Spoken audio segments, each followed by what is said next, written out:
Eu vou conversar aqui agora com o nosso convidado sobre a questão da prisão, porque é o que está movimentando hoje o Brasil, foi a condição em que essa prisão foi feita. Eu converso com o Diogo Tebet, que é advogado criminalista. Diogo, depois desse panorama aqui do ministro Manteiga, a gente viu aí, ele era o czar da economia. A questão não é porquê da prisão, mas a questão é essa prisão feita como foi, num hospital, com ele aguardando a mulher num centro cirúrgico, tem essas características de desumana? Existe isso? Não pode, em algumas condições, você não pode prender alguém? Boa noite. Como o ministro Celso Mello bem ressaltou, uma ordem judicial de encarceramento cautelar tem que ser cumprida em qualquer lugar e em qualquer momento. Evidentemente que se recomenda a todos os executores desse mandado, no caso dos policiais federais, que se cerquem de cautela, não exponham o investigado e os seus familiares. Mas, a princípio, não há uma correlação entre a necessidade de se aguardar fatos extraprocessuais para se executar o mandado de prisão. Não há essa condicionante no caso. Quer dizer, deixa eu ver se eu entendo. Mesmo com o fato, porque não estamos falando de um assassino que está colocando em risco alguém, sim, né? No caso, o que você quer dizer é que poderia ter sido feita a prisão como foi? Sim, a decisão que determinou a prisão temporária dele, o juiz Sérgio Moro... E essa visão de que ela foi desumana, é uma interpretação? Evidentemente que os fatores externos que levaram, esse clamor são muito evidentes, né? A esposa do ex-ministro no hospital, o mandado de busca e apreensão ter sido cumprido na casa dele com um filho menor, traz uma dramaticidade para a medida. Agora, o juiz, quando decretou a prisão, não levou em consideração esses fatos, até porque são extraprocessuais, né? Ele analisou os requisitos da prisão temporária. E eles começaram indo à casa de Guido Manteiga, sim, né? E lá é que eles tiveram a informação de que ele estaria no hospital. Uma das pessoas da operação, se não me engano, algum agente da Polícia Federal, disse que depois de deflagrada a ação, você não tem como parar. É isso mesmo? Os executores do mandado podem obstar o cumprimento se ocorrer algum fato inusitado, fora da rotina do cumprimento, mas reportar imediatamente à autoridade judicial. Eu não sei se foi esse o caso.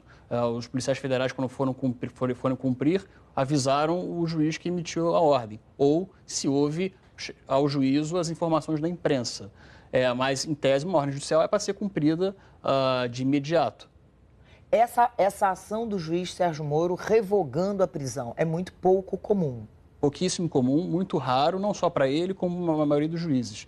Quando se decreta uma prisão cautelar ou temporária, no caso, é uma modalidade de prisão cautelar, analisa o requisito da imprescindibilidade para as investigações. Ou seja, se os investigados poderiam interferir na coleta de provas ou apresentar Esse é o motivo da prisão. Esse é o motivo da prisão dele e de todos os outros. A gravidade concreta dos crimes envolvidos.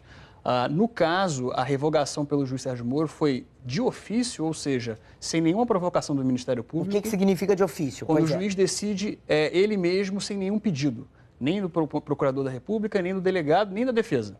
Ele reconsiderou a decisão dele e fundamentou, indicando concretamente a questão do hospital e tentando conectar um pouco com a desnecessidade, porque as buscas e apreensões já estariam sendo cumpridas, então ele não, em tese, não poderia interferir.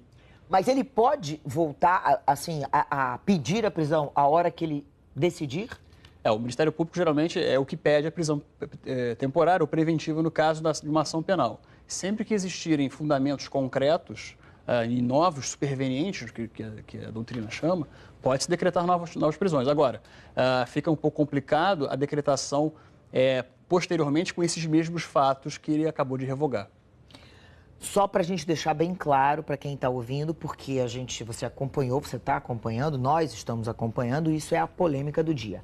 Essa prisão não teve nada de ilegal, nem pelo fato dele estar no hospital, quer dizer, tanto porque ele não estava dentro do centro cirúrgico, o próprio agente da Força Tarefa disse que ele desceu voluntariamente para encontrar os agentes. Nem o fato de ter sido na presença do filho ilegal, não existe nada de ilegal. Você pode questionar, e a defesa certamente questiona, os fundamentos da prisão. Isso você pode discutir, a defesa pode dizer que é ilegal ou não, argumentando as questões jurídicas de fato. A execução da medida, que é o que está sendo alardeado e questionado, em tese... Como foi feito? Como foi feito, Você pode questionar o pedido, pedido, mas os como foi feito... Tem um aspecto dramático, né, da questão, que é um pouco metajurídico. Agora, não afeta a questão da decisão em si, né? Pode-se discutir os fundamentos da decisão e a defesa certamente vai questioná-los. Agora, é diferente da execução da medida que está fora do alcance do juízo naquele momento. Não foi ilegal. A princípio, não. Diogo Tebet, muito obrigada pelas suas explicações. Muito obrigado. Boa noite.